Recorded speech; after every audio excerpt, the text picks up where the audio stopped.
할렐루야. 우리 성도님들 한 분 한 분 진심으로 사랑하고 축복합니다. 이 시간에도 온라인으로 함께 하시는 성도님들 축복합니다.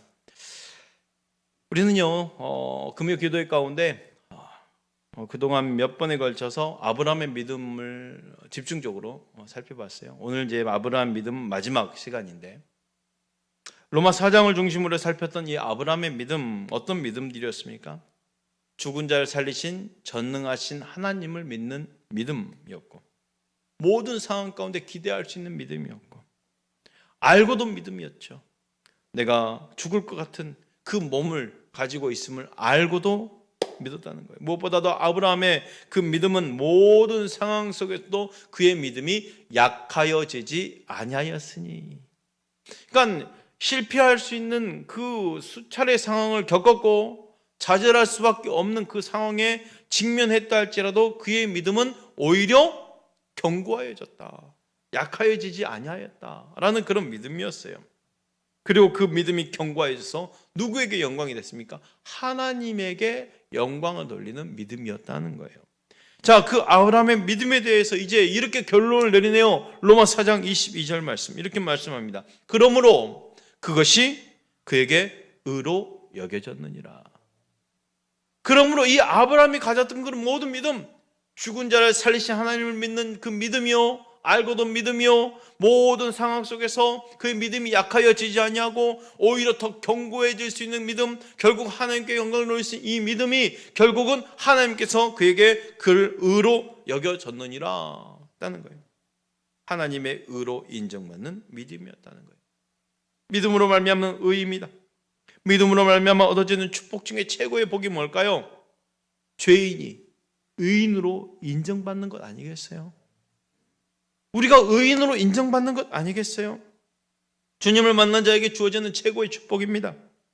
지금까지 바울 사도는 아브라함의 믿음을 이야기했어요. 이 로마서 4장을 지금 로마서를 사도 바울이 지금 기록한 거 아니겠습니까? 그 4장을 기록하면서 누구 일을 이야기를 한 거예요? 아브라함의 이야기를 한 거예요. 아브라함이 어떤 이야기를 한 겁니까? 아브라함의 믿음에 대해서 이야기를 하면서 글을 써서 편지를 보내고 있는 거예요. 그럼 아브라함의 그 믿음에 대해서 아브라함의 믿음을 설명하려고가 아니라 진짜 설명하고자 하는 게 있어요. 그게 뭐냐? 죽은 자를 살리신 전능하신 하나님을 그 믿는 믿음, 모든 상황 속에서 오히려 점점 그 믿음, 견고해졌던 그 믿음을 지금 기록하지만 정작 사도 바울이 강조하고 있는 것은 뭐냐? 아브라함의 믿음이 아니에요. 정말로 그가 강조하고 싶은 것은 바로 믿음으로 말미암는 의였어요. 믿음으로 말미암는 의, 이 의를 알려주기 위해서 지금 아브라함의 믿음을 설명해 준 거예요. 바울은 아브라함의 믿음을 이야기했지만 그가 정말로 이야기하고 싶었던 것은 하나님의 의였어요. 아브라함의 믿음의 행위로가 아니라 그의 믿음을 보시고 그를 의롭다고 인정해 주신 하나님의 은혜입니다. 오직 하나님의 은혜라는 거예요. 그래서 우리는 이 로마 4장을 보면서 아브라함만 보아서는 안 된다는 거예요. 그 아브라함을 의로 인정해 주신 하나님의 은혜를 볼 수 있어야 된다는 것입니다.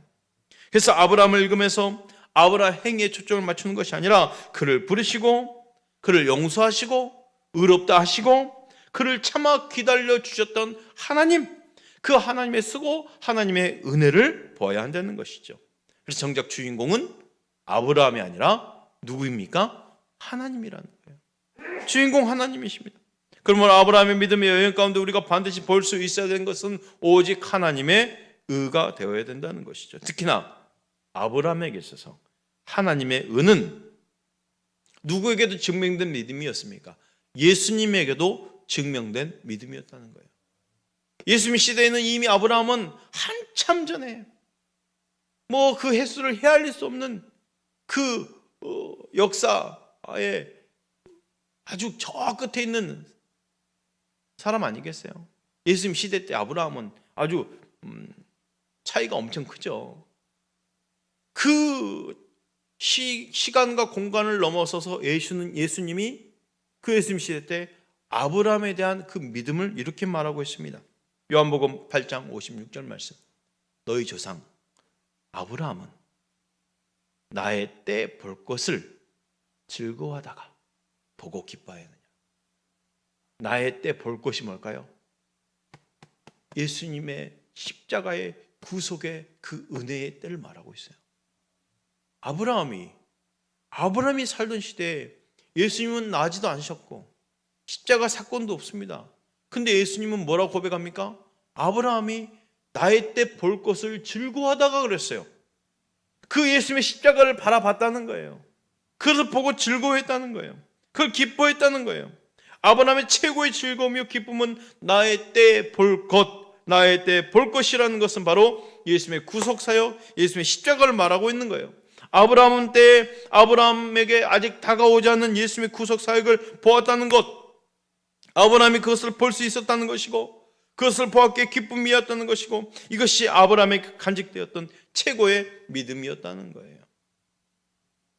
그가 그를 십자가를 어떻게 보았는지는 우리는 알 수 없지만 하나님께서 그 누구에게도 담아주지 않았던 하나님 아버지의 마음을 이 아브라함에겐 담아놨어요. 너의 독자 이삭을 번제로 바치라. 그렇잖아요. 그 모리아산은 지금의 예루살렘 그 성전이 세워졌던 그 산 아닙니까? 이삭을 번제로 바쳤지만 사실 하나님은 준비하신 양이 있었죠. 수풀에 걸린 양. 바로 지금으로 우리가 본다면 그 십자가 나무에 달린 예수님. 그렇잖아요. 아브라함은 예수님의 십자가에 그때 볼 것을 즐거워하다가 보고 기뻐했다라고 예수님은 말하고 있어요. 이것이 아브라함의 간직되었던 최고의 믿음이었던 것입니다. 바로 이 아브라함의 믿음이 의로 인정받은 것이에요. 예수 그리스도를 믿는 믿음이 아브라함의 의로 인침을 받게 한 것이죠. 사랑하는 성도 여러분, 우리도 이 아브라함의 믿음만 배우고 끝나는 것이 아니라 그 믿음이 나의 믿음 되기를 원합니다. 나에게 임한 은혜가 되기를 축복합니다. 나에게 임한 은혜로 받아야 된다는 거죠. 로마 4장 23절 24절 말씀 볼까요? 그에게 의로 여겨졌다 기록된 것은 누구만 이해한 것이 아니요? 아브라함만 이해한 것이 아니요. 의로 여기심을 받을 누구도 이해함이니? 우리도 이해함이니. 곧 예수 우리 주를 죽은 자 가운데 살리신 이를 믿는 자니라. 아브라함만 이해한 것이 아니요 우리를 이해함이니 라고 말했어요. 성경에 아브라함의 이야기가 기록된 것은 아브라함만 이해한 것이 아니었다는 거예요. 그 아브라함을 알려주기 위함이 아니었다는 거예요. 오늘을 살고 있는 너희에게 동일한 믿음이 있다는 것을 보여주고자 하는 거예요. 아브라함을 알려주고자 하는 것이 아니라 이 아브라함의 믿음처럼 너희도 그런 믿음이야 라고 알려주고자 하는 거예요. 오늘 살한 우리를 위함이라는 거예요. 그렇다면 우리는 성경 말씀 가운데 날 향하신 하나님의 마음을 읽어볼 수 있어야 된다는 겁니다. 아브라함을 갈대우르에서부터 하나님 부르신 가운데 불러낼 때 내가 너를 이렇게 불러내었다라고 말씀하신 하나님의 음성, 바로 아브라함을 불렀지만 나를 불러내신 하나님 음성으로 들을 수 있어야 된다는 거죠. 내가 너를 믿지 않는 그 가정에서 불러냈다 라는 것처럼, 내가 너를 불러냈다라는 것처럼. 그래서 성경을 보면서 우리는 아브라함만 이야기하는 것이 아니라 다윗만 이야기하는 것이 아니라 바로 하나님과 나의 이야기를 들을 수 있어야 된다는 거예요. 성경 안에 이 아브라함의 이야기는 아브라함만의 이야기가 아닙니다.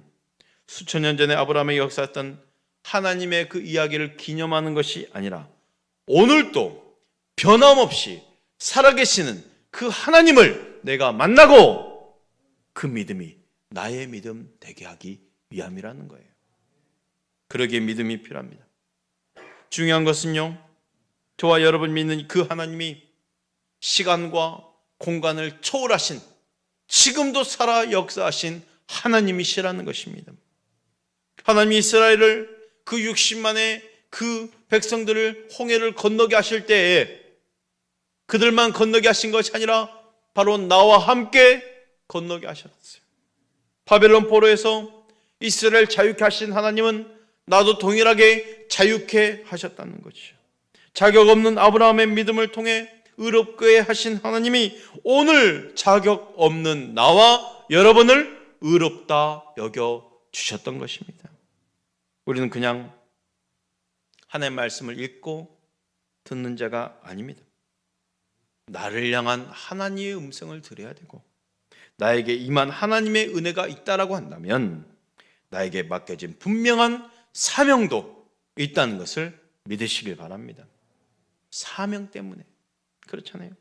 하나님이 아브라함과 언약을 맺으실 때 아브라함에게만 아니었다고 그랬습니다. 하나님은 아브라함을 넘어 많은 것을 섭리하셨어요. 하나님이 아브라함을 부르시면서 미래와 그 구원에 대해서 섭리 계획하셨다는 거예요. 하나님이 아브라함에게 역사하셨지만 결코 아브라함만 이해한 것이 아니었다는 거죠. 그래서 아브라함을 복의 근원 되게 하셨어요. 너를 복의 근원 되게 하셨어요. 그건 무슨 말일까요? 너를 복된 자 되게 하겠다, 너를 축복하겠다, 너만을 축복하겠다가 아닙니다. 너를 복의 근원이라는 거 뭐예요? 복이 흘러가게 만들겠다는 거예요. 흘러가게 만들겠다.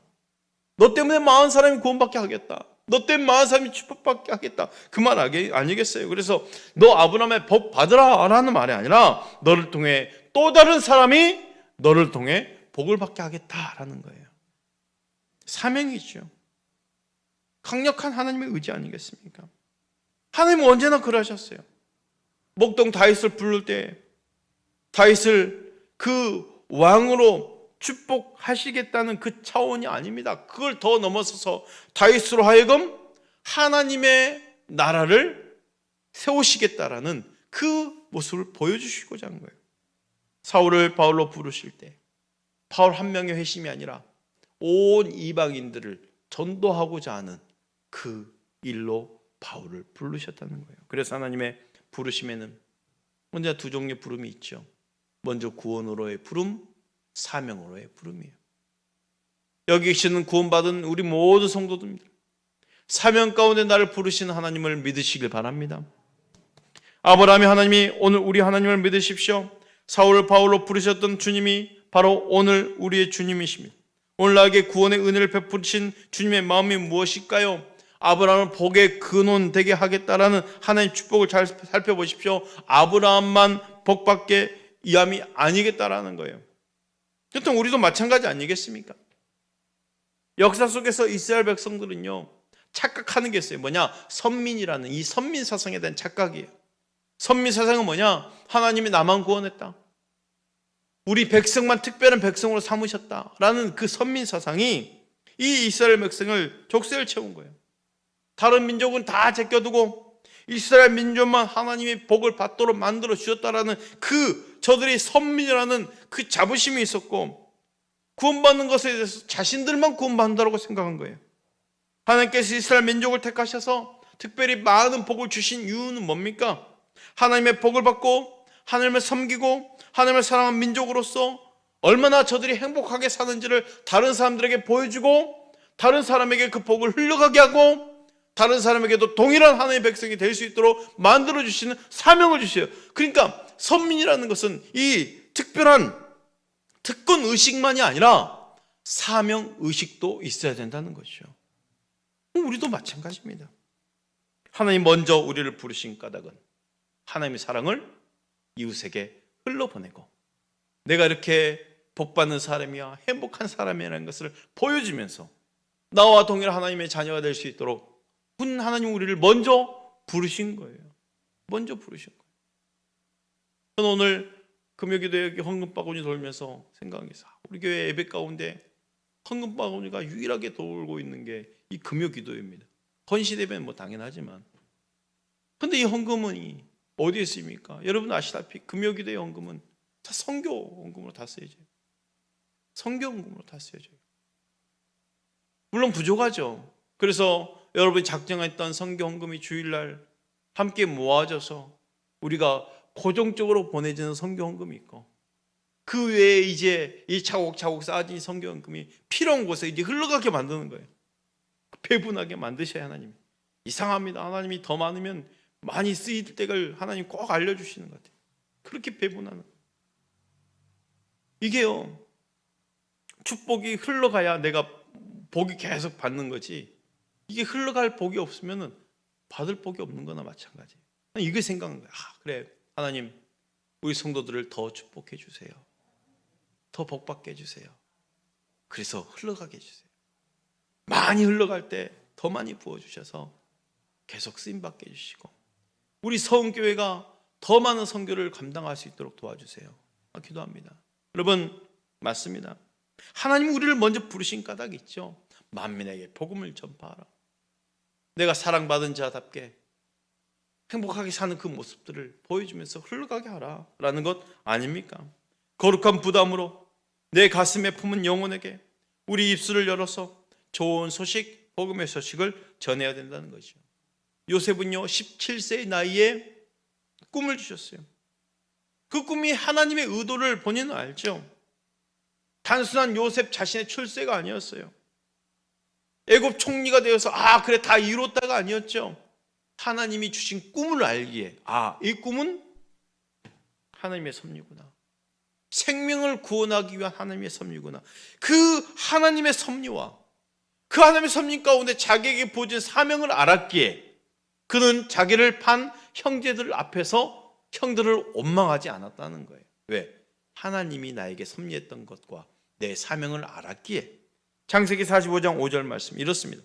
당신들이 나를 이곳에 팔았다고 해서 근심하지 마소서, 한탄하지 마소서. 하나님이 따라합시다. 생명을 구원하시려고 나를 당신들보다 먼저 보내셨나이다. 이게 사명이라는 거예요. 이게 사명이라는 거예요. 하나님이 나를 특별히 먼저 보내신 이유가 있구나. 그래서 형제들 앞에서 나를 팔았다고 원망하지 마시고 형제들 앞에서 원망을 하지 않았다는 거예요. 오히려 그 상황에 근심하지 마십시오. 하나님이 하셨습니다. 사명을 알았기에. 생명군을 위한 하나님의 섭리 안에서 자신의 삶을 명확하게 표현하고 있습니다. 이 요셉뿐이겠습니까? 성경의 수많은 인물들이 하나님 택한 모든 자들이 그런 사명에 붙들려 있었다는 거예요. 에스더를 보십시오. 하나님은 이스라엘 민족의 위기 앞에서 구원 계획을 세우시고 에스더를 왕후 되게 하신 거예요. 하나님의 섭리 가운데 에스더를 향한 사명을 알았기에 모르드게가 이렇게 말하고 있는 거예요. 에스더 4장 14절 말씀, 네가 왕후 자리를 얻은 것이 이때를 위함이 아닌지 누가 알겠느냐. 하반절에 있죠. 네가 왕후 자리를 얻은 것이 이때를 위함이 아닌지 누가 알겠냐. 모르드게는 이미 알고 있었어요. 에스더에게 하나님의 사명이 있었구나. 생명을 구원시킬 사명이 있어서 보내셨구나. 하나님은 언제나 오늘의 실패를 넘어서서 오늘의 좌절을 넘어서서 더 큰 미래를 섭리하고 계신다는 것을 믿으시길 바랍니다. 우리 삶은 오늘이 아니고 과거가 아닙니다. 하나님이 섭리하신 미래가 있고 더 좋은 날이 있다는 거예요. 다시 말씀드립니다. 우리 하나님은 나를 부르사 성도로 부르실 때 나만을 위하는 분이 아니었다는 거예요. 아브라함에게 그리하셨고 요셉에게도 그리하셨고 다윗에게도 그리하셨고 에스더에게도 그리하셨고 사도 바울에게도 그리하셨고 나에게도 그러하십니다.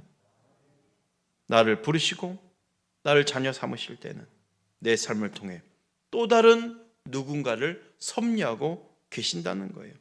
이것이 바로 나를 위해 나에게 맡겨주신 사명이라는 거예요. 사랑하는 성도 여러분, 믿음의 조상 아브라함을 통해서 그 복이 흘러 나에게까지 왔어요. 복의 근원 삼아 주셔서 그 복이 흘러서 나에게까지 온 거예요. 얼마나 큰 은혜입니까?